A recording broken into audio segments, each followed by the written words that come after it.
ये स्टूडेंट आप लोग की तैयारी अच्छी हो गई होगी और आज पांचवा दिन में हम लोग पढ़ेंगे ज्यामिति निर्देशांक। ये बहुत ही बोर्ड का एक इम्पोर्टेंट टॉपिक है जिससे आपको 15 मार्क्स क्वेश्चन देता है। ठीक है, आप बहुत ही आसान चैप्टर ये है और बहुत ही अच्छा मार्क्स इससे आ सकते हैं आपका। ठीक है, तो आज भी हम लोग पांचवा दिन ज्यामिति निर्देशांक करते हैं। ठीक है, इससे इससे सारे क्वेश्चन को भी देखेंगे कि बोर्ड में कैसा कैसा क्वेश्चन पूछता है और बेसिक से लेके सारे जितने भी क्वेश्चन बनने वाले हैं सभी को इस वीडियो में हम लोग देखेंगे। ठीक है, और इसके पहले एक से लेके 4 दिन तक का जो वीडियो डाला गया है वो सबको रिवाइज कर लीजिए। और ये जो वीडियो का जो पर्पस है वो है 70% मार्क्स लाने का। ठीक है, ये 6 चैप्टर पढ़ के ओनली 70% कैसे मार्क्स लाएंगे, तो हमारे वीडियो को देखिए और उसको रिवाइज कीजिए, 2-3 बार रिवाइज कीजिए। आपको 70% एकदम आने का गारंटी एकदम श्योर है। ठीक है, आपको 70% मार्क्स जरूर आएगा मैथ में। ठीक है, तो आते हैं, सब स्टार्ट करते हैं कि हमको ज्यामिति निर्देशांक में किस किस तरह का क्वेश्चन दिया गया। सबसे पहले बेसिक देखते हैं। ठीक है, देखो सबसे पहले ये आप पढ़े हैं कि क्वेश्चन कैसे बन सकता है, ये देखेंगे। सबसे पहले आप जानते हैं कि दो एक्सिस लेते हैं, दो लाइन को लेते हैं, दो रेखा लेते हैं। जब दो रेखा एक दूसरे को लंबवत काटती है, ठीक है, देखो यहाँ लंबवत जब काटेगी, ठीक है, तो इससे क्या बनता है, निर्देशांक अक्ष बनता है। निर्देशांक अक्ष, तो दो तरह के अक्ष होगा। एक पढ़ेंगे एक्स अक्ष जिसको एक्स और एक्स डैश, और इधर वाई और वाई डैश, ऐसे करके हम लोग लिखते हैं। ठीक है, तो इसको बोलते हैं, एक को बोलते हैं एक्स एक्स डैश। ठीक है, सिंपली इसको एक्स अक्ष भी बोलते हैं, एक्स अक्ष, इसको एक्स अक्ष बोलेंगे। और वाई वाई डैश, ठीक है, इसको भी हम लोग सिंपल वाई अक्ष बोलेंगे। ठीक है, तो दो अक्ष जब एक दूसरे को लंबवत काटती है तो कितने घर, 1 2 3 4 घर बनाएगा। इस घर का नाम है, इंग्लिश में क्वाड्रेंट बोलते हैं, हिंदी में बोलते हैं पाद। तो पहला पाद हो गया, दूसरा पाद हो गया, ठीक है, और ये हो गया तीसरा पाद। देखिए ये मैं बता रहा हूँ इसलिए बेसिक कि ये पहले ही क्लास में पढ़ना है, लेकिन इससे क्वेश्चन दे रहा है। तीसरा पाद, ई क्या हो गया, चौथा पाद। ठीक है, देखो अब देखो यहाँ पे ये क्या, ये जो बिंदु दिखाई दे रहा है ओ, ये बिंदु को हम लोग क्या बोलते हैं, ये बोलते हैं, इसको बोलते हैं ऑरिजिन। ठीक है, ऑरिजिन जिसको मूल बिंदु कहते हैं, क्या बोलते हैं, मूल बिंदु। बात समझ में है, जिसको ऑरिजिन इंग्लिश में बोलते हैं। तो ये मूल बिंदु हो गया। ठीक है, देखो इधर जाओगे तो प्लस में लेना। ठीक है, इधर प्लस में होगा और इधर क्या माइनस में होगा। ऊपर में क्या प्लस में होगा, नीचे में माइनस होगा। ठीक है, तो बात करते हैं, पहला जो क्वेश्चन आएगा कि पहला जो पाद में होगा, पहला जो पाद जो घर दिखाई दे रहा है, तो पहला पाद में बताओ, पहला पाद में दोनों क्या, जो किसी भी बिंदु का निर्देशांक जब भी लिखते हैं तो पहले एक्स और दूसरा वाई लिखते हैं। तो एक्स का मान कितना होता है, प्लस में होना चाहिए, और वाई का भी मान क्या होगा, प्लस में होना चाहिए। ठीक है, दोनों प्लस प्लस रहेगा तो पहला पाद में चला जाएगा। ठीक है, इससे क्वेश्चन पूछता है, बताऊंगा अभी मैं। दूसरा में देखो, दूसरा में क्या होगा, दूसरा सेकंड पाद में है ना, एक्स, देखो एक्स का वैल्यू माइनस, तो पहले माइनस लिखेंगे और वाई का वैल्यू प्लस लेना है। ठीक है, तीसरा पाद की बात करते हैं, तो तीसरा पाद में क्या होगा बोलो, तीसरा पाद में दोनों निगेटिव होगा, दोनों माइनस में होगा। ठीक है, और चौथा पाद में देखिए क्या होगा, ये देखो एक्स का वैल्यू प्लस में आ रहा है और वाई का वैल्यू माइनस में आ रहा है। तो देखो इससे भी क्वेश्चन तुमको पूछ सकता है। पहला क्वेश्चन पूछेगा कि 2 और -3, ठीक है, कोई बिंदु P दिया हुआ है, बताओ यह बिंदु किस पाद में है, किस क्वाड्रेंट में है, किस क्वाड्रेंट या किस पाद में है। तो क्या इसका आंसर देखो एक्स का वैल्यू प्लस है और वाई का वैल्यू माइनस, तो बताओ ये चौथा क्या हो गया, पाद में या फोर्थ क्वाड्रेंट में होगा। बात समझ में आई। तो पहला क्वेश्चन ऐसा दिया रहेगा। ठीक है, चलो उसके बाद यहाँ से बोलेगा कि जो मूल बिंदु का निर्देशांक, जो मूल बिंदु कुछ भी लगा यहाँ पर, मूल बिंदु क्या है, ओ है, तो ओ का निर्देशांक क्या होगा, 0 0। क्या होगा, 0 0। ये भी पूछता है कि मूल बिंदु का निर्देशांक क्या होता है, 0 0 होता है। ठीक है, चलो एक और बात समझ लो। अगर मान लेते हैं कि अब पहला हम क्वेश्चन देख रहे हैं कि कोई भी बिंदु दिया हुआ है जिसका निर्देशांक दिया हुआ है, तो किस पाद में है, कहाँ पे है, किस अक्ष पे है, ये भी पूछेगा। जैसे तुमको कुछ क्वेश्चन पूछ देगा कि 2 और 0 बताओ, या -4 और 0 बताओ, ये कहाँ पाद में होगा या कहाँ पे होगा, बताओ कहाँ पे ये एक्सिस होगा। तो देखो यहाँ पे ध्यान देना, एक वैल्यू तुम्हारा क्या, y का मान क्या है, 0 है, y का मान 0 है, x का मान है कुछ, इसलिए y का मान 0 होता है और x का खाली वैल्यू है, तो ये x एक्सिस पे होगा। क्या मतलब x अक्ष पे। बात समझ में आ रही है। बहुत ही इंपॉर्टेंट क्वेश्चन बता रहा हूं मैं तुमको। और ये भी क्या है आपको, ये हो गया, ये भी x अक्ष पे ही होगा क्योंकि इसका y का वैल्यू 0 है। जितना भी क्वेश्चन बता रहा हूँ ये 70% मार्क्स लाने में आपको मदद करेगा, ठीक है। इसलिए एकदम ध्यान से देखो और इसको कॉपी कलम निकालो और तुम भी जैसे जैसे मैं लिख रहा हूँ वीडियो को पुश करो और बनाते जाओ, लिखते जाओ, ठीक है। यहाँ से खुद से क्वेश्चन बना सकते हो। बताओ कि कौन सा पाद में कौन सा एक्सिस पे है। देखो तो एक वैल्यू अगर 0 रहेगा तो अगर x वैल्यू है तो x खाली अक्ष पे रहेगा। और ऐसा ही क्वेश्चन में तुमको अगर कह दे कि बताओ कि 0 और -4 बताओ कहाँ होगा, तो ये कोई पाद में नहीं होगा, मतलब घर में नहीं होगा, कोई घर में नहीं होगा, ठीक है। ना पहला ना दूसरा ना तीसरा कोई घर में नहीं होगा, ये एक्सिस पे अक्ष पे होगा। और कौन अक्ष पे, खाली देखो y वैल्यू है जिसलिए y अक्ष पे होगा, समझ गया ना। इसी तरह 0 और 4 भी रहता तो ये भी क्या है y एक्सिस पे ही होता। तो बात समझ में आई। देखिए इसमें हम क्वेश्चन दिखाते हैं तो समझ में आएगा कि कहाँ पे होगा, ठीक है। देखिए क्वेश्चन नंबर 23 नंबर पूछा है कि द्वितीय चतुर्थांश में बिंदु के नियामक होंगे। द्वितीय चतुर्थांश में, ठीक है, क्वाड्रेंट जिसको कहते हैं, सेकंड क्वाड्रेंट जैसा द्वितीय पाद भी कह सकते हैं। तो कह रहा है कि सेकंड क्वाड्रेंट में किस तरह का कोऑर्डिनेट हो सकते हैं। तो मैंने बोला सेकंड क्वाड्रेंट में क्या होता था। सेकंड क्वाड्रेंट में आपको एक्स का वैल्यू निगेटिव और वाई वैल्यू पॉजिटिव। एक्स का मान देखो तो ये कौन हो गया, ये मैंने बताया हूँ, ये द्वितीय है। एक्स का वैल्यू माइनस और 3 है, देखो मैंने बताया।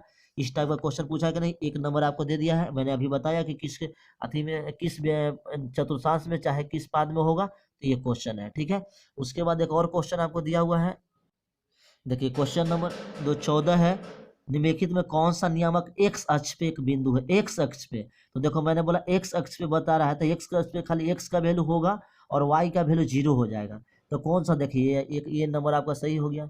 2 0 एक्स एक्सिस पे खाली होगा, आइए होगा वाई एक्सिस पे, आइए होगा चतुर्थांश में, इनमें से कोई नहीं। तो कौन होगा, ये आपका सही है। आपका एक्स एक्सिस पे ये बिंदु जो होगा हो जाएगा।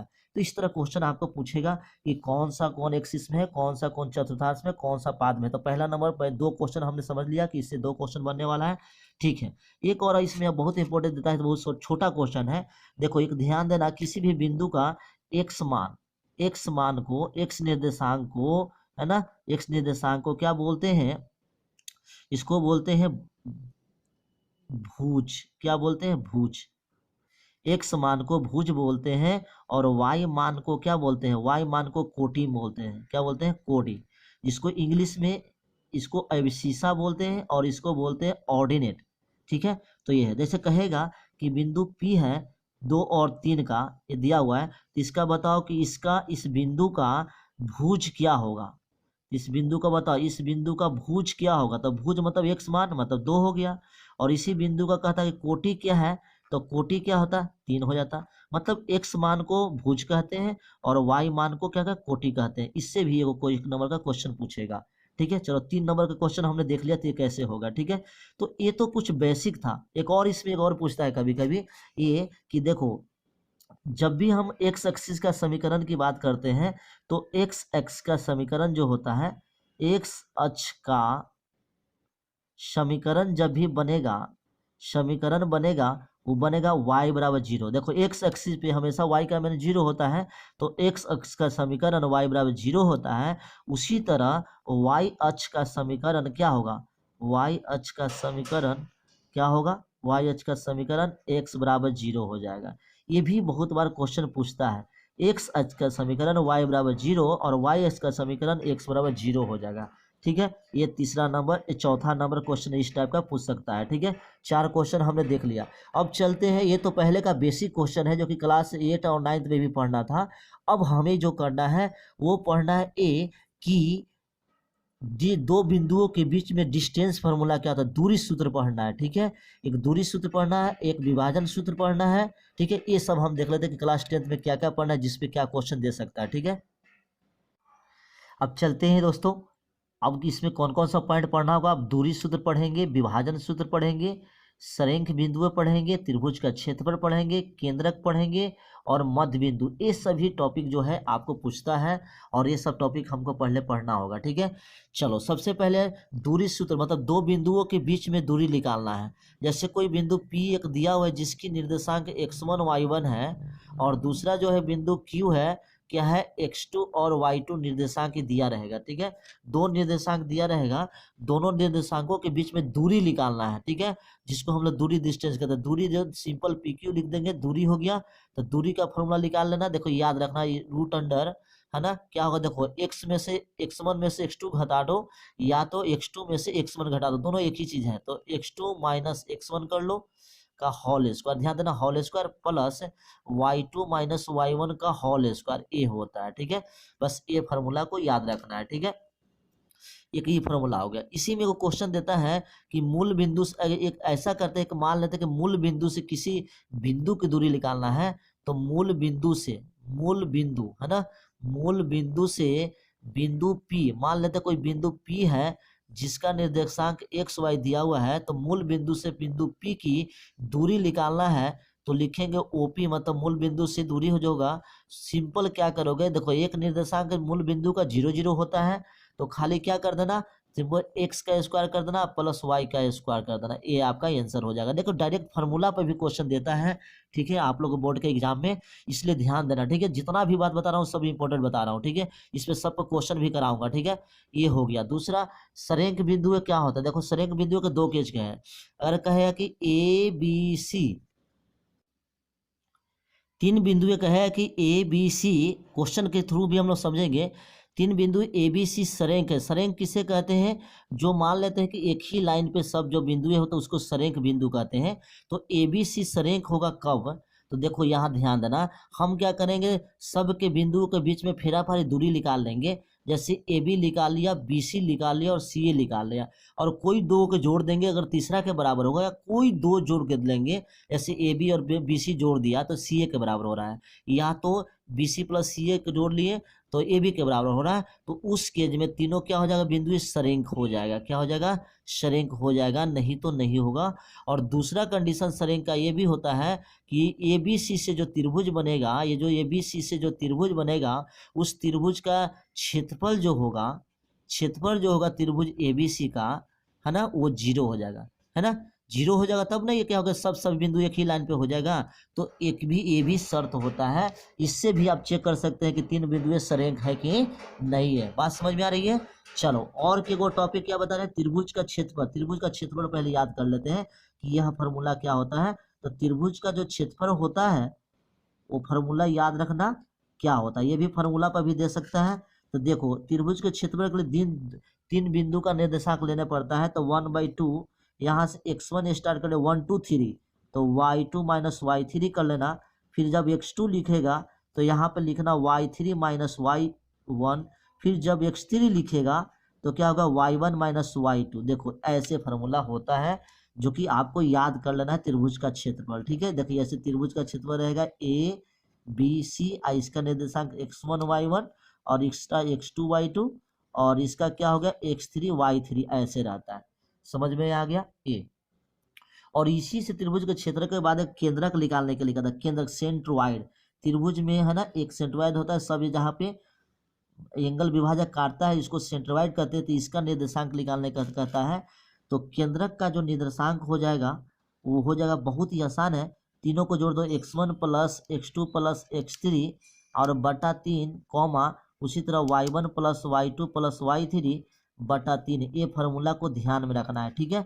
बस इससे हम जब क्वेश्चन बनाएगा तो समझ में आएगा, ये केंद्रक का निकल जाएगा निर्देशांक, ठीक है, मतलब यहाँ इसका निर्देशांक निकल जाएगा, ठीक है। चलो अब चलते हैं, उसके बाद क्या करना है आपको। इसके बाद क्वेश्चन जो पूछेगा ये विभाजन, सॉरी विभाजन सूत्र हमने नहीं बताया, विभाजन सूत्र भी बहुत इंपॉर्टेंट है। चलो आ जाओ देखते हैं विभाजन सूत्र में होता क्या है। देखो मान लेते हैं कि कोई दो बिंदु है, दो बिंदु से एक रेखा बना, ठीक है, एक बिंदु P है, दूसरा बिंदु Q है। यहाँ बिंदु कुछ भी हो सकता है, जिसकी निर्देशांक से x1 y1 एक का है, ठीक है, एक x1 y1 निर्देशांक हो गया, और दूसरा का निर्देशांक हम क्या ले रहे हैं, x2 y2 ले रहे हैं, ठीक है। तो कहता क्या है कि विभाजन सूत्र में यही होता है कि कोई बिंदु का निर्देशांक निकालिए जो ये दोनों बिंदुओं के बीच में होगा। क्या होगा, ये दोनों के बिंदुओं के बीच में होगा।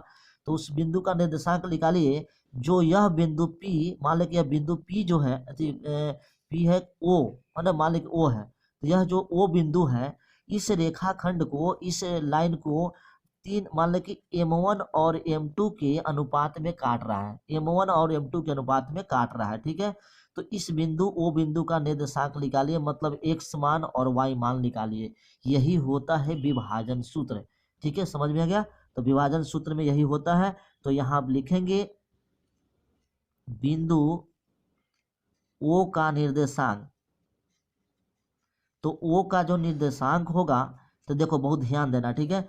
यहाँ पे बहुत आसान फॉर्मूला इसमें है, देखो यहाँ पे M1 है इधर, तो x2 से गुना, यहाँ पहले x लिखाता है तो लिखेंगे M1 के साथ x2 गुना करना, प्लस और M2 के साथ किसको करना, तिरछा तिरछी M2 के साथ x1 करना। बहुत याद हो जाएगा फॉर्मूला एकदम आसानी से। और नीचे दोनों का अनुपात को जोड़ देना, ये हो गया x मान, ठीक है। इसी में y मान निकालना हो तो उसी तरह M1y2 प्लस M2y1 बटे M1 प्लस M2, ये फार्मूला होता है विभाजन सूत्र का। डायरेक्ट देखो विभाजन सूत्र से तुमको क्वेश्चन भी पूछ सकता है, तो ये आपका विभाजन सूत्र हो गया, ठीक है। अब इसी क्वेश्चन में कभी कभी तुमको इस बिंदु का निर्देशांक कहेगा और कभी कभी इस बिंदु का निर्देशांक दिया रहेगा और इसका अनुपात निकालने कहेगा, मतलब M1/M2 का रेशियो निकालने पड़ेगा, अनुपात निकालना होगा। समझ में आ गया ना। तो ये देखो सारे हम लोग टॉपिक इसमें डील कर लिए। और एक और टॉपिक इसमें कभी कभी दे सकता है, वो यह कि कहेगा कि 4 गो बिंदु दिया हुआ है, जैसे 4 गो बिंदु दिया हुआ है, चाहे 3 गो बिंदु दिया हुआ है, तो कहेगा कि 3 बिंदु से ये जो फिगर बन रहे हैं, ये बताओ कौन सा त्रिभुज बन रहा है। उसी तरह 4 गो दिया रहता है, कहेगा 4 बिंदु से जो चतुर्भुज बन रहा है, किस तरह का चतुर्भुज बन रहा है। इस तरह का भी क्वेश्चन पूछ सकता है। बात समझ में आई। अब चलते हैं, सारा मैंने थ्योरम पढ़ चुका, एक बार रिवाइज कर। इसमें दूरी सूत्र पढ़ा, विभाजन सूत्र पढ़ा, सरेंख बिंदुएं कैसे होती है वो देखा, ठीक है। और किसी भी ऑरिजिन से मूल बिंदु से दूरी क्या होता है वो देखा, ठीक है। केंद्रक देखा, मध्य बिंदु देखा, है ना, त्रिभुज का क्षेत्रफल देखा, सरेंख बिंदुएं देखा। बस इतना सारा टॉपिक आप कर लो, सारा कंप्लीट हो जाएगा। अब आते हैं हम लोग क्वेश्चन पे कि कैसे कैसे क्वेश्चन दिया, जो कि बोर्ड एग्जाम में दिया है, कैसे कैसे क्वेश्चन दिया है बच्चों, वो देखता हूँ, ठीक है। मैंने 2-3 क्वेश्चन तो पहले शुरू से बेसिक बता दिया।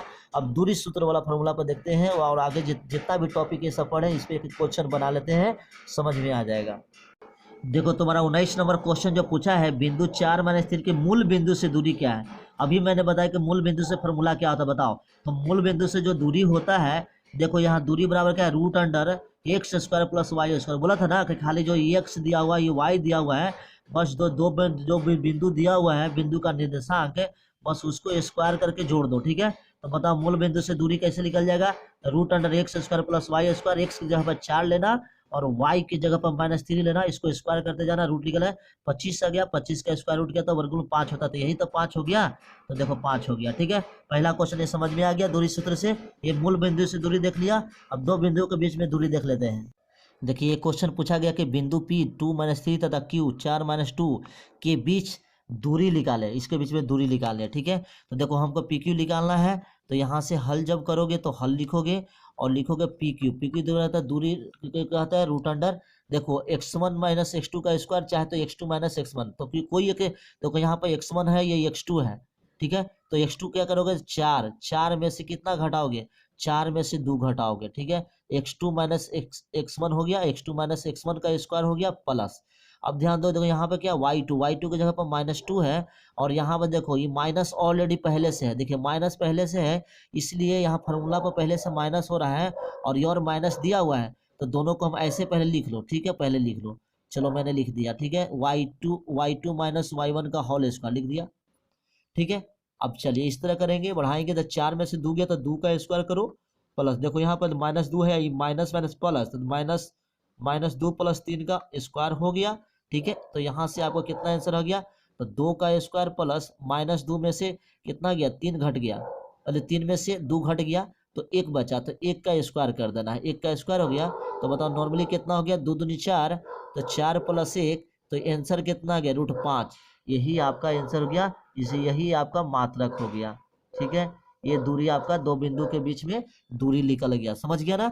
तो हमने दूरी सूत्र का यूज कर लिया कि कैसे कैसे क्वेश्चन पूछे जाते हैं, ठीक है। ये आपको 2 नंबर में क्वेश्चन पूछेगा, ठीक है। अब चलते हैं इसके बाद जो हम लोग देखेंगे, क्या देखे थे उसके बाद क्वेश्चन जो देखे थे, विभाजन सूत्र देखे, ठीक है।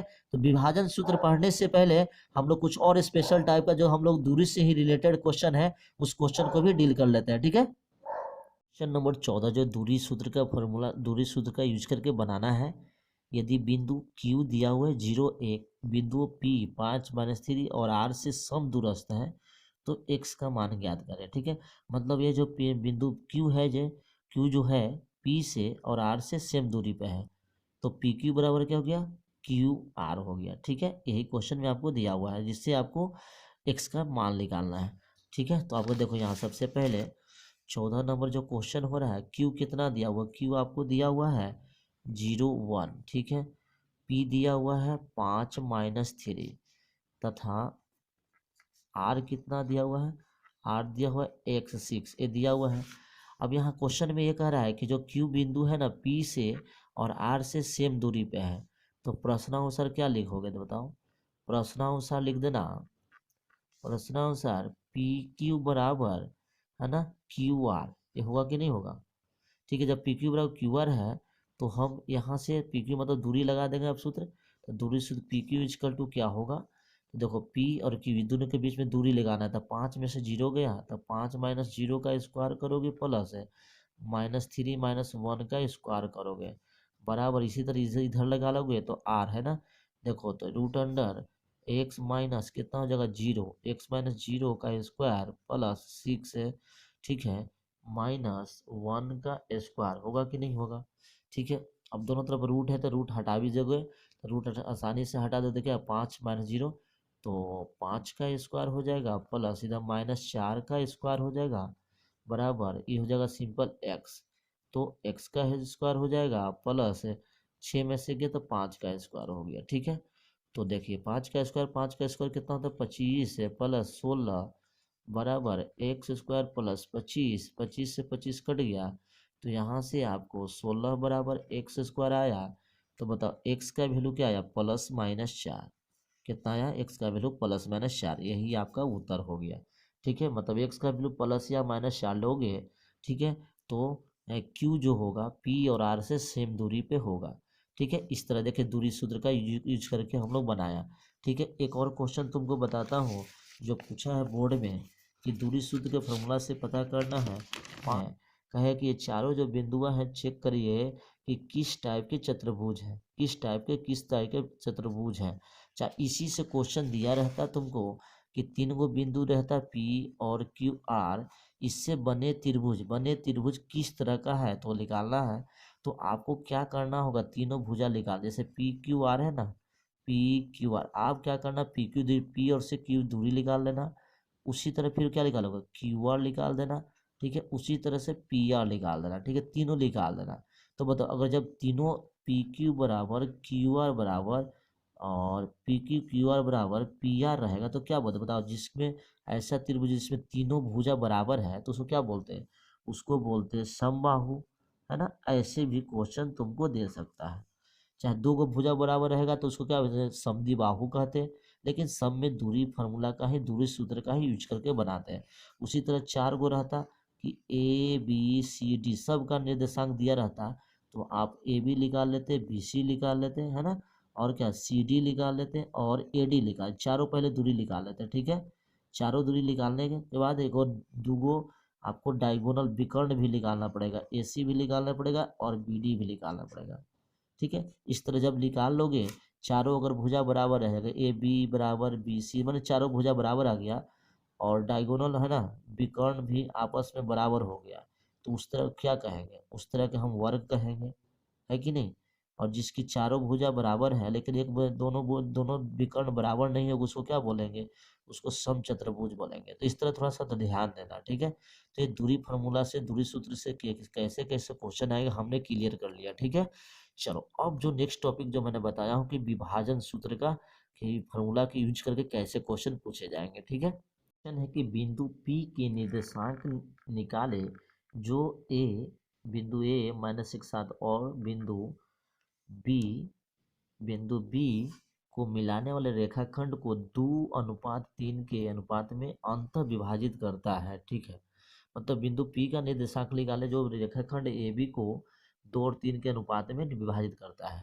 तो देखिए, मैंने इस टाइप का क्वेश्चन मैंने बताया था। देखिए, एक कोई रेखाखंड है जो ए और बी, ए बी रेखाखंड है, इसमें एक पी बिंदु दिया हुआ है। पी बिंदु जो इस रेखाखंड को 2 और 3 के अनुपात में काटता है। ठीक है, और पी का निर्देशांक ए का निर्देशांक कितना है, -1 7। ठीक है, और बी का निर्देशांक कितना है, 4 - 3 है। और पी का निर्देशांक निकालना है, तो पी का निर्देशांक क्या होगा, एक्स वाई, यही एक्स और वाई का वैल्यू निकालना है। ठीक है, तो आते हैं हल करते हैं। ठीक है, यहाँ पर अगर तुमको लिखना है x1 x2 तो आराम से लिख सकते हो, और y1 y2 भी लिख सकते हो। तो यहाँ पर देखो, ये क्या है, ये x1 और y1 हो गया। ठीक है, और ये क्या हो गया, x2 और y2 हो गया। समझ गए, और इसको क्या है, ए मान लेना है, m1 बराबर इतना और m2 बराबर इतना है। मतलब यहाँ पे m1 बराबर कितना लेना है, 2, और m2 क्या है, 3 लेना है। ठीक है, तो हम मान लेते हैं कि, माना कि बिंदु पी एक्स वाई रेखाखंड रेखाखंड ए बी को 2:3 में काटता है। ठीक है, एक क्वेश्चन में कह रहा है काटता है, ये लिखना भी है, लिख भी नहीं सकते। ठीक, कोई ज़रूरी नहीं है। ठीक है, चलो, तो यहाँ सबसे पहले हम पी का निर्देशांक निकालेंगे। ठीक है, तो लिखेंगे, तो पी का निर्देशांक, तो पी का निर्देशांक जो हो जाएगा, फार्मूला आपके पास क्या है, m1 x2 plus m2 x1 बटा, मैंने लिखवाया हूँ, m1 plus m2 comma m2 m1। ठीक है, m1 y2 plus m2 y1 बटा m1 प्लस m2। बस ये फार्मूला को, इस सूत्र का यूज करना है तुम्हें। ठीक है, चलो, इस सूत्र का फार्मूला यूज करोगे तो यहाँ लिखोगे, देखो m1 का जगह पर 2 है, तो 2 गुने x2 कितना है, 4 है, तो 2 गुने 4 प्लस m2 तेरे पास कितना है, 3 गुने -1 कर देना, अब बटा में 2 + 3 कर दो। ठीक है, x का वैल्यू निकल गया। उसके बाद m1 कितना है, वही 2 गुने -3 कर देना, देखो y2 -3 है। ठीक है, प्लस m2 कितना है, 3 गुने एक, देखो यहाँ पर y1 कितना है, 7 है, बटे में 2 + 3 कर देना। ठीक है, ये हो गया। अब इसको सोल्व कर देंगे, 4 दूनी 8 और 3 बजे 3, तो 8 में से 3 गया तो 5 आ गया, तो 5/5 हो गया, कॉमा देखो -6 हो जाएगा, और 21 हो गया, तो 21 में 6 गया तो 15 हो गया, तो 15/5। ठीक है, कटकुट के क्या आएगा, 1 और 3, यही तो हो गया, यही बिंदु पी का निर्देशांक निकला। ठीक है, ये बिंदु पी का निर्देशांक निकला 1:3, जो रेखाखंड ए बी को 2 और 3 के अनुपात में काटता है। ठीक है, ये क्वेश्चन आपका 2 नंबर का पूछेगा। ठीक है, 2 नंबर का क्वेश्चन पूछता है, इस तरह का क्वेश्चन आप बना लीजिएगा। ठीक है, जितना भी क्वेश्चन दिया रहेगा आसानी से आप बना लेना। ठीक है, चलो, इसी पे क्वेश्चन दिया रहेगा। देखिए, क्वेश्चन नंबर 81 दिया हुआ है कि एक्स अक्ष बिंदु ए और बी को मिलाने वाली रेखाखंड को किस अनुपात में अंतर डिवाइड करता है। इसमें अनुपात निकालना, उसमें बिंदु का निर्देशांक निकालना। ठीक है, इन व्हाट रेशियो आपको निकालना है। अब यहाँ मैंने बताया था कि एक्स अक्ष पे क्या बिंदु होता है। एक्स अक्ष पे जब भी बिंदु लेते हैं तो x0 के फॉर्म में होता है, मतलब उसका y का वैल्यू 0 होता है। ठीक है, तो इस क्वेश्चन को कैसे सोल्व करेंगे, देखिए 81 नंबर क्वेश्चन है ना, 81 नंबर। तो सबसे पहले मान लेते हैं, माना कि एक्स अक्ष पे बिंदु, एक्स अक्ष पर बिंदु क्या है, बिंदु P x0 है। क्या है, x0, x0 है। एक्स एक्सिस पे कोई बिंदु जो हमने P लिया जिसका निर्देशांक x0 है। बात समझ में आ रही है, चलो ठीक है। उसके बाद क्या करना है आपको, उसके बाद अब वो कह रहा है कि ये जो रेखाखंड बन रहा है ए से बी, तो ए का निर्देशांक कितना है आपका, 2 और -3 है, और बी का निर्देशांक कितना है, बी का निर्देशांक 5 6 है। देखो, और यह जो बिंदु पी है ना, क्या कर रहा है, किस अनुपात में काट रहा है, ये निकालना है। ठीक है। तो मान लेते हैं कि P है और P का निर्देशांक दिया हो x0, तो मान लेते हैं कि किस अनुपात में, M1 और M2 अनुपात में काट रहा है, जो अभी मैंने बताया। ठीक है। तो आपको विभाजन सूत्र से आपको पता था कि P का निर्देशांक निकाल देते हैं। ठीक है। तो देखो यहाँ P का निर्देशांक में x वैल्यू पता नहीं है, लेकिन y वैल्यू पता है। x वैल्यू पता नहीं, y वैल्यू पता है। तो तुम खाली क्या, इस बिंदु का क्या y वैल्यू निकाल लो। तो पहले लिख लो, माना कि x अक्ष पे बिंदु P x0 है, जो रेखाखंड AB को M1 अनुपात M2 में काटता है। ये बात को लिख लेना। ठीक है, काटता है, इस रेशियो में काटता है, लिख लेना। ओके। अब यहाँ पे देखो, हमने बताया कि P जो निर्देशांक है, जिस जो बिंदु काट रहा है उसका कौन निर्देशांक दिया हुआ, y दिया हुआ है। तो खाली लिखना y निर्देशांक बिंदु किसका, बिंदु P का y निर्देशांक जो दिया हुआ है, तो इस फार्मूला हम लगाते हैं। देखिए क्या है, M1y2 प्लस M2y1 बट्टा क्या रखना है, M1 प्लस M2, ये होता है। ठीक है, ये बात को हम लोग लिख लेंगे। चलिए, उसके बाद आपको क्या कर देना है, देखो y निर्देशांक और बिंदु दिया हुआ है 0, तो इधर क्या कर देना है, आपको 0 रख देना है। तो 0 बराबर क्या हो जाएगा, M1 की जगह पे M1 ही रहने दीजिएगा। और y2 क्या दिखाई दे रहा है, देखो y2 आपका कितना 6 है, तो गुने 6 कर दीजिए, प्लस M2 तेरा कितना है, M2 तो रहना है, M2 छोड़ दीजिएगा। और y1 तेरा कितना, -3 है, तो -3 लिख दिया, बटा में लिखोगे M1 प्लस M2। ठीक है। अब देखो इधर से ये M1 प्लस M2 पूरा 0 से गुना करोगे तो पूरा का पूरा क्रॉस देना, तिरछा तिरछी गुना करोगे तो पूरा 0 हो जाएगा। तो 0 बराबर इधर क्या बचा, 6M1 -3M2 बचा ना। चलो, तो अब इसको क्या कर, एक इधर भेज दो चाहे इधर भेज दो कोई। ठीक है। तो हम इधर जब भेजेंगे तो -6M1 बराबर -3M2 हो गया, और इसी से कट गया। ठीक है। तो यहाँ पे और तो M1 बटा M2 जो आया, तो 3/6 नीचे हो गया, कट के कितना, 1/2। तो अनुपात हमको निकालना था, तो M1 M2 M2 है ना, तो 1:2 के अनुपात में कटा। ठीक है। अतः मतलब कि ये जो बिंदु P जो है ना, जो x0 मतलब x एक्सिस जो है, x एक्सिस पे जो बिंदु है, इस रेखाखंड ये भी रेखाखंड को किस रेशियो में काट रहा है, 1:2 में काट रहा है। समझ गए, यही आंसर आपका आ गया।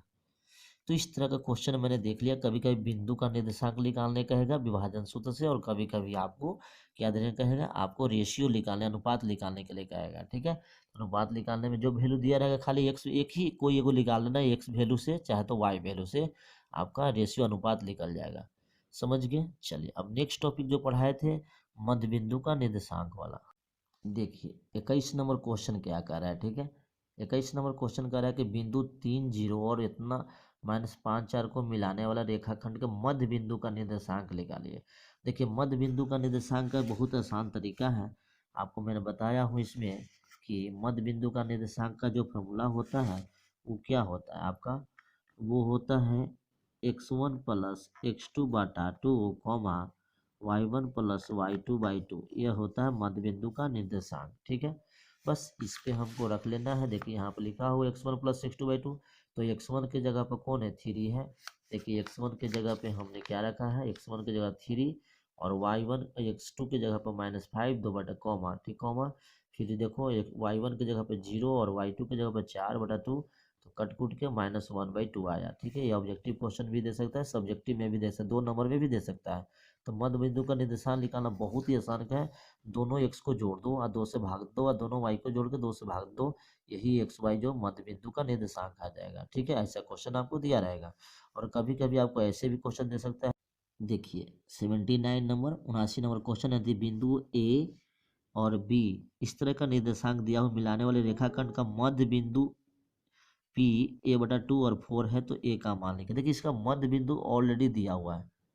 ठीक है, आपका मध्य बिंदु दे दिया है। ठीक है, जिसका x वैल्यू जो है a/2 है और y वैल्यू 4 है। ठीक है, तो कहता है कि a का मान निकालिए। देखिए बहुत आसान क्वेश्चन दिया हुआ है। ठीक है, आपको दो दिया बिंदु दिया हुआ है। ए कितना दिया हुआ है, ए आपका दिया हुआ है -6 और 5, ठीक है। और बी कितना दिया हुआ है आपका -2 और 3। और मध्य बिंदु का निर्देशांक जो पी है वो कितना दिया हुआ है, a/2 और 4 दिया हुआ, ठीक है। तो आपको देखिए कि मध्य बिंदु का हम एक्स वैल्यू कैसे निकालते हैं बताइए। तो एक्स मान किसका, मध्य बिंदु, लिखेंगे मध्य बिंदु का एक्स मान।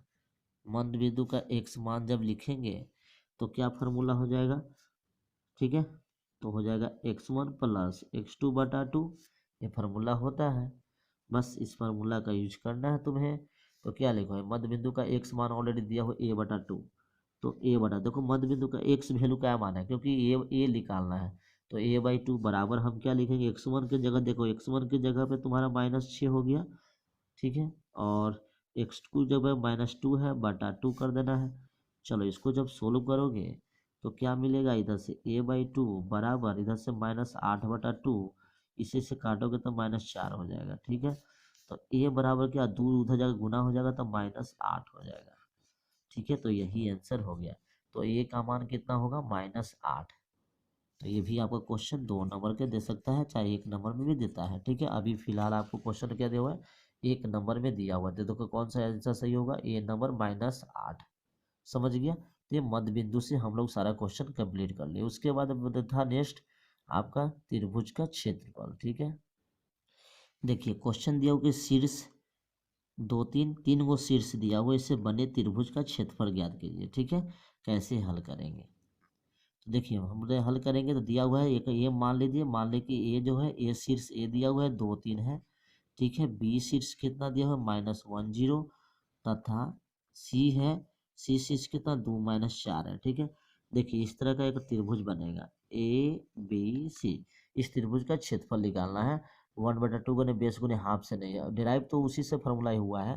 देखो त्रिभुज का क्षेत्रफल का तो पहले हम लिखेंगे, त्रिभुज का जो क्षेत्रफल होता है, त्रिभुज का जो क्षेत्रफल होता है वो फार्मूला क्या होता है ये लिखना है।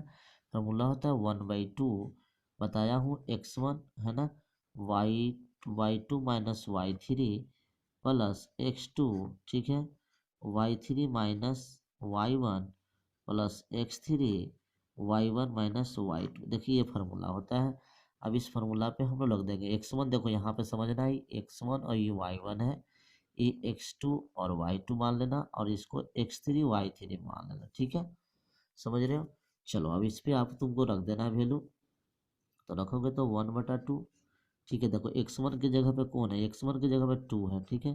तो 2 हो गया। y2 की जगह पे कितना है, 0 माइनस, ये ऑलरेडी पहले से माइनस है तो माइनस में प्लस कर देना, ठीक है। प्लस का साइन फिर दो। देखो यहाँ पे x2 की जगह पर -1 है, देखो यहाँ से y3 है तो y3 -4 है, तो y3 माइनस y1 है तो यहाँ पर -3 हो जाएगा, प्लस x3 का तेरे पास कितना मान है, 2 है, समझ रहे हो। और y1 का वैल्यू कितना है, 3 है, और y2 का वैल्यू कितना -0 है। इस तरह का रख दिया। चलो अब इस तरह 1/2 और 2, इसको करेंगे तो 0 + 4 जोड़ेंगे तो कितना हो गया, गुने 2 गुने 4, ये देखो प्लस यहाँ से -1 गुने -7 हो गया, ठीक है, प्लस 2 गुने 3 हो गया, ब्रैकेट बंद कर दो, बराबर, ठीक है। क्या मिलेगा, तो देखो 1/2 गुने यहाँ से 2 दूनी 4 कितना हो गया, 2 दूनी 4, 4 दूनी 8 हो गया, यहाँ पर हो गया प्लस में 7, माइनस माइनस और प्लस 6 हो गया। तो इधर से कितना हो गया, 8 7 15 6 21, ठीक है। देखिए 21/2 आंसर, ये आपका मात्रक आ गया। यही आपका क्या हो गया, क्षेत्रफल निकल गया इस त्रिभुज का, ठीक है। तो ये क्वेश्चन कितना नंबर का दिया गया आपको, 2 नंबर का पूछेगा, ठीक है। 2 नंबर का त्रिभुज ये क्वेश्चन आपको पूछेगा। तो त्रिभुज का क्षेत्रफल हमें निकालना सीख गया, ठीक है। खाली फार्मूला याद रखना, उस पर बन जाएगा, ठीक है। इसी तरह एक बोर्ड में क्वेश्चन दिया हुआ है, देखिए यहाँ पे क्वेश्चन नंबर 37, उस चतुर्भुज का क्षेत्रफल ज्ञात कीजिए जिसके शीर्ष दिया हुआ इतना इतना, ठीक है। तो देखो यहाँ पे ऐसे निकालना है इसको, थोड़ा सा इसमें कॉमन सेंस लगे। ये आपको देखे चतुर्भुज है, तो चतुर्भुज का क्षेत्रफल निकालने के लिए क्या, 2 त्रिभुज में डिवाइड कर देना, 2 त्रिभुज में विभाग करना, ABCD। तुमको पहले त्रिभुज किसका, ABC का क्षेत्रफल निकालना है, जो मैंने अभी फार्मूला बताया उससे। और उसके बाद प्लस क्या कर देना है, त्रिभुज ए सी डी का क्षेत्रफल, ठीक है। दोनों को फेराफारी निकाल देना, दोनों का क्षेत्रफल, पहला दूसरा का क्षेत्रफल निकाल के और दोनों को जोड़ दोगे, वही तुमको किसका क्षेत्रफल निकल जाएगा, वही तुमको क्षेत्रफल ए बी सी डी का निकल जाएगा। क्योंकि निर्देशांक ज्यामिति में आपको चतुर्भुज का क्षेत्रफल निकालने का कोई फॉर्मूला नहीं है, त्रिभुज का निकालने का है। तो दो त्रिभुज का क्षेत्रफल निकाल के जोड़ दोगे, ऑटोमेटिक निकल जाएगा चतुर्भुज का क्षेत्रफल। तो ये भी क्वेश्चन, ये क्वेश्चन बहुत बड़ा है, ये 5 नंबर पूछा है, तो इसको ट्राई करना बनाने का, ठीक है। ये क्वेश्चन आपको दिया हुआ है, देखिए इस तरह का क्वेश्चन दिया हुआ, आसानी से इसी तरह बनेगा ये, ठीक है। चलिए, तो ये हो गया आपका। अब इसी में आपको एक केंद्रक का फॉर्मूला से मैंने बताया कि केंद्रक को निकालने के लिए देता है, तो केंद्रक कैसे निकालोगे, ठीक है। देखो यहाँ पे क्वेश्चन दिया हुआ है आपका,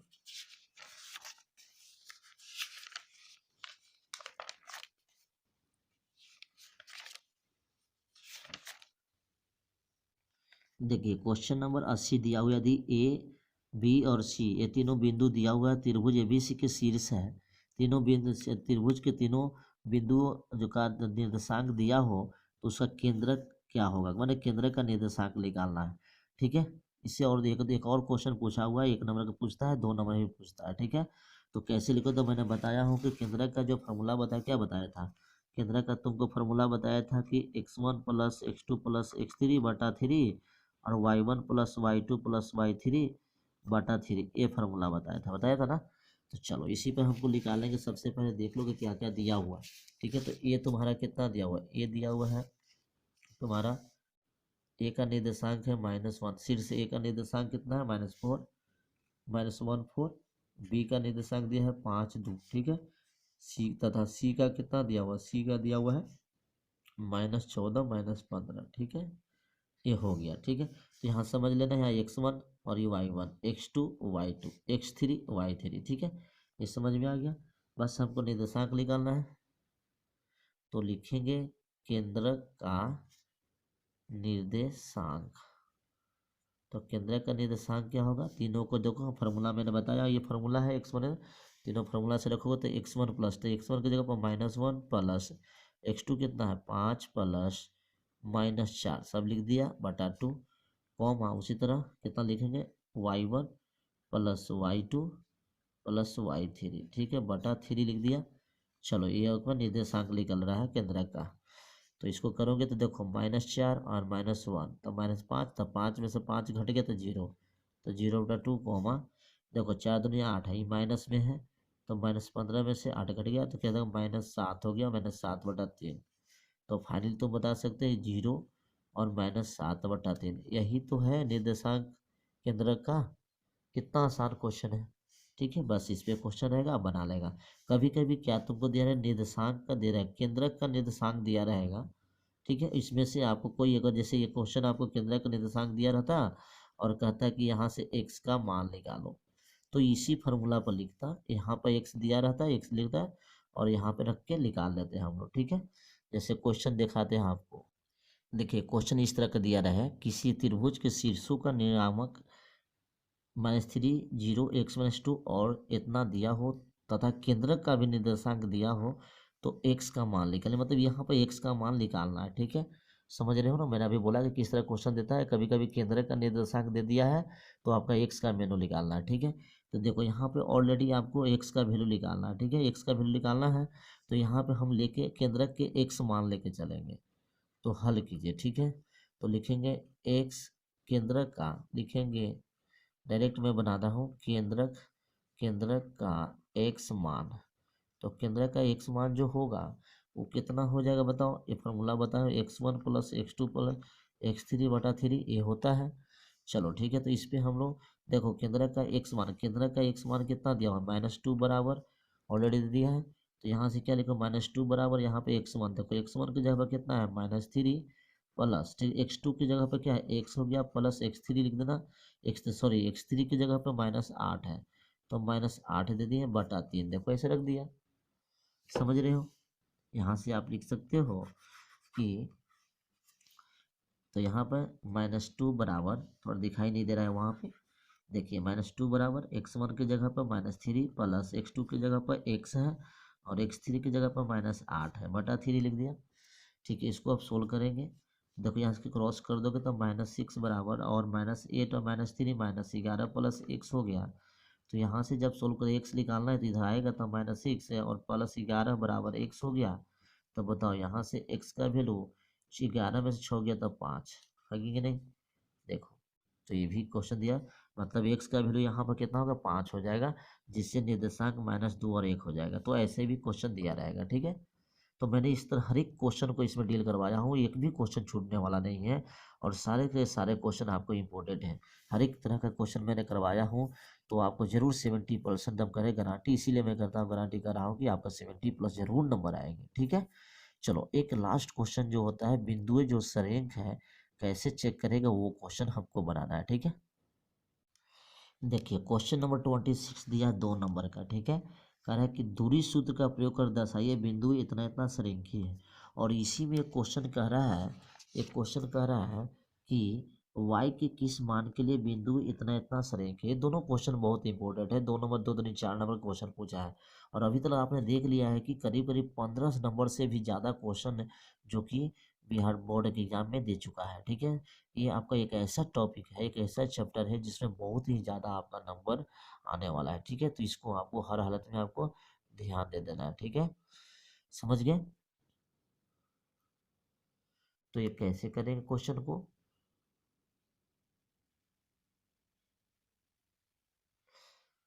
ठीक है।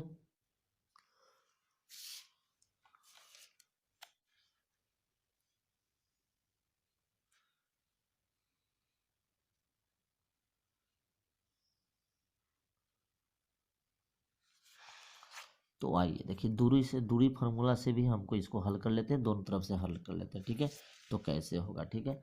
आपको तीनों बिंदु दिया हुआ है, तो 26 नंबर ए बिंदु मान लेते हैं। मान लीजिए कि ए के निर्देशांक कितना दिया हुआ है -1 3, बी दिया हुआ है तुम्हारा कितना 2 1, ठीक है। और सी कितना दिया हुआ है, सी दिया हुआ है 5 -1। ये तीनों बिंदु को सरेंक करना है। सरेंक मतलब तीनों का है एक ही रेखा पे है, ठीक है। तो सरेंक के लिए कैसे करेंगे, मैंने बताया था कि सरेंक के लिए आपको तीनों के बीच में दूरी निकाल देना है। तो सबसे पहले ए बी निकाल दो, ठीक है। देखो एक और बात है, सरेंक चेक करने के लिए यहाँ तो दूरी सूत्र से कह दिया कि सरेंक करें। तुमको खाली ऐसे रहता है कि चेक करो कि तीनों बिंदु सरेंक है कि नहीं। तो दो तरीका से होता है, एक त्रिभुज का क्षेत्रफल, त्रिभुज का क्षेत्रफल अगर 0 कर दोगे तो उससे भी आपको पता चल जाएगा कि तीनों बिंदु सरेंक है। तो अभी दूरी से कह रहा है तो दूरी हम लोग निकाल लेते हैं। तो ए भी देखो, ये भी निकालना है, आराम से निकाल दो। ए भी तो 2 में से गया 2 और माइनस करेंगे तो +1 का स्क्वायर +1 -3 का स्क्वायर निकाल दिया। देखो 2 + 1 3, 3 का स्क्वायर कितना हो जाएगा, 3 का स्क्वायर 9 हो जाएगा। एक में से 3 गया तो -2, और -2 का स्क्वायर का तो 4 हो जाएगा, तो 4 हो गया। तो √13 हो गया ना, ये √13 हो गया। समझ गए। उसी तरह से जब आप निकालोगे बी सी, तो बी सी देखो, बी सी जब निकालोगे तो बी और सी, तो 5 में से 2 गया तो 5 -2 का स्क्वायर करोगे प्लस माइनस, देखो मैंने सिखा दिया, दूरी फॉर्मूला बहुत बना चुके हैं तो इसलिए डायरेक्ट लिख रहा हूँ। तो -1 और -1, ठीक है। इतना का स्क्वायर करोगे, देखो 5 में से 2 गया तो 3, तो 3 का स्क्वायर कितना होता है 9, ठीक है। और -1 2 हो गया, तो 2 का स्क्वायर करेंगे तो 4 हो जाएगा। तो देखिए √13 हो गया, समझ गए। चलो बी सी निकल गया, ए सी निकाल दो। ए सी निकालोगे तो √5 में +1 हो जाएगा, इतना स्क्वायर। देखो 5 +1 हो जाएगा स्क्वायर, प्लस यहाँ -1 -3 का स्क्वायर कर देंगे। इसको करेंगे तो कितना हो जाएगा, 5 1 6, 6 का स्क्वायर कितना होता है 36, प्लस यहाँ देखो -1 और -4, तो -4 का तो 16, 36 से 6 कितना होता है √52। तो 52 को जब तोड़ोगे तो 2 √13 हो जाएगा, ठीक है। ये सब आप मात्रक लिख सकते हो, ये भी मात्रक है, ये भी मात्रक है, ये भी मात्रक है, ठीक है। तो देख रहे हो यहाँ पे हम देख रहे हैं, क्लियरली देख रहे हैं, चूंकि चूंकि यहाँ देख रहे हैं कि ये दोनों को जोड़ेंगे, A B plus B C जो हो रहा है किसके बराबर होता है, ए सी के बराबर हो रहा है।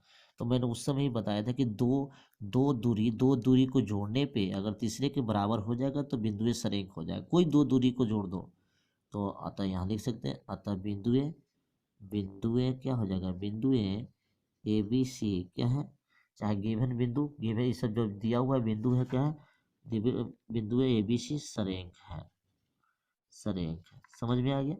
और एक दूसरा इसका मेथड ये है कि तीनों बिंदु से बने त्रिभुज, त्रिभुज जो मान लें कि एबीसी त्रिभुज बन रहा है, उसका क्षेत्रफल पहले निकालना, जो मैंने अभी सूत्र से बताया था। क्षेत्रफल निकालना जो ये हाफ ये फार्मूला बताया हूँ, x1 y2 minus y3 plus x2 y3 minus y1 plus x3 y1 minus y2। ये फार्मूला का यूज करके तुमको जीरो लाना है त्रिभुज का क्षेत्रफल। जब जीरो आ जाएगा तो बोलेंगे कि तीनों बिंदु क्या है, ए बी सी सरेख है। यही है, समझ में आ गया। तो दोनों तरीका से बना सकते हो। ऐसे त्रिभुज का क्षेत्रफल से तुम आसानी से बना सकते हो दोनों में। जैसे अभी जो क्वेश्चन मैंने देखा उस क्वेश्चन पर देखते हैं कि त्रिभुज का क्षेत्रफल फॉर्मूला कैसे करते हैं। देखिए इसमें क्वेश्चन दिया हुआ है, y के किस मान के लिए बिंदु सरेख है। देखो इसको दूरी फार्मूला से बनाओगे, दूरी सूत्र से बनाओगे तो कठिन हो जाएगा, ठीक है। दूरी फार्मूला से बनाओगे तो कठिन हो जाएगा। इस टाइप के क्वेश्चन के लिए y के किस मान के लिए, x के किस मान के लिए, p के किस मान के लिए, कुछ भी रहेगा के लिए बिंदु जब तीनों सरेख है ऑलरेडी दिया हुआ है, इसमें चेक नहीं कर, बिंदु सरेख कह रहा है, ठीक है। तो बिंदु सरेख है तो इसके जो जब भी क्वेश्चन पूछेगा, ठीक है, चाहे तो तीनों को चेक करने कहता है कि तीनों बिंदु सरेख है, ठीक है। तो त्रिभुज का क्षेत्रफल ही बहुत अच्छा मतलब कि मेथड है, अच्छा मेथड है, उससे आसानी से बना दोगे, ठीक है। बाकी अगर दूरी कह दिया, यहाँ पर कंडीशन जब कह दिया कि दूरी से लगाना है, दूरी फार्मूला का यूज करना है तो दूरी ही लगाना है, ठीक है। चलो तो आ जाता तो हम इस क्वेश्चन को भी लास्ट के सोल्व कर लेते हैं। इस तरह मेरा पूरा कंप्लीट हो जाएगा, ठीक है। क्वेश्चन क्या है, तो देखिए क्वेश्चन यही दिया हुआ है आपका, तीनों बिंदु दिया हुआ है। 29 नंबर क्वेश्चन है। मान ले कि बिंदु एक दिया हुआ है जिसका, सॉरी पी तो दिले है बिंदु पी का निर्देशांक कितना है 1 4, ठीक है। क्यू का कितना दिया हुआ है 3 और वाई, ठीक है। आर का निर्देशांक दिया हुआ है -3 और 16, ठीक है। ये तो देखो ये कंडीशन मैंने बता रहा है कि तीनों बिंदु सरेख है, ठीक है। तो ये तीनों बिंदु सरेख जब हैं तो क्या होगा बताओ। जब तीनों बिंदु सरेख है लिखेंगे, चूंकि पी क्यू आर बिंदुएं सरेख है, ठीक है। सरेख है, कोलिनियर है, तो सरेख होगा तो देखे त्रिभुज जो होगा, त्रिभुज ए पी क्यू आर का जो क्षेत्रफल होगा क्या होगा, बराबर 0 हो जाएगा, ना। चलो अब त्रिभुज जो क्षेत्रफल होगा तो अब त्रिभुज का हम पी क्यू आर का क्षेत्रफल पति त्रिभुज का फॉर्मूला लगाते हैं। तो 1/2 देखो यहाँ पे लिखोगे x1 y2 -3, बार बार लिख रहा हूँ मैं, याद हो गया होगा आपको। x2 y3 minus y1 plus कितना x3 y1 माइनस y2, ये लिख दिया बराबर 0 हो गया, ठीक है। चलो अब इस पे रख के हम लोग बनाते जाएंगे। 1/2 को उधर भेज दोगे तो 0 हो जाएगा, ठीक है। तो ऐसे भी कर सकते हो, तो 1/2 को भेज दो तो ये सिंपल x1 आ गया, चाहे 1/2 रहने दो, ठीक है। x1 की जगह कितना देखो, x1 है तुम्हारा, x1 1 है, 1 लिख दो। y2 कितना है, y2 देखो जो y है, y माइनस y3 कितना है 16 लिख दिया, प्लस x2 तेरा कितना है, x2 3 है और y3 कितना है 16, ठीक है। 16 माइनस y1 कितना है 4 है, लिख दिया। चलो प्लस देखो यहाँ पे -3 है, ये x3 -3 है, और यहाँ से लिखेंगे 4 माइनस वाई, ठीक है। 4 माइनस वाई कर दिया, ब्रैकेट बंद बराबर 0। अब इसको सोल्व करते जाते हैं, ठीक है। तो 1/2 देखो यहाँ पे 1 में गुना करोगे तो नॉर्मली y -16 होगा, यहाँ इसको करोगे तो 16 में से 4 गया तो 12, 12 दिया 36, ठीक है। चलो प्लस यहाँ करो, -3 से दोनों में गुना कर दो तो -12 और माइनस माइनस प्लस कितना 3y, ब्रैकेट बंद करो बराबर 0 हो गया, ठीक है। अब यहाँ से 1/2, ठीक है, इसको सोल्व करो कैसे होगा।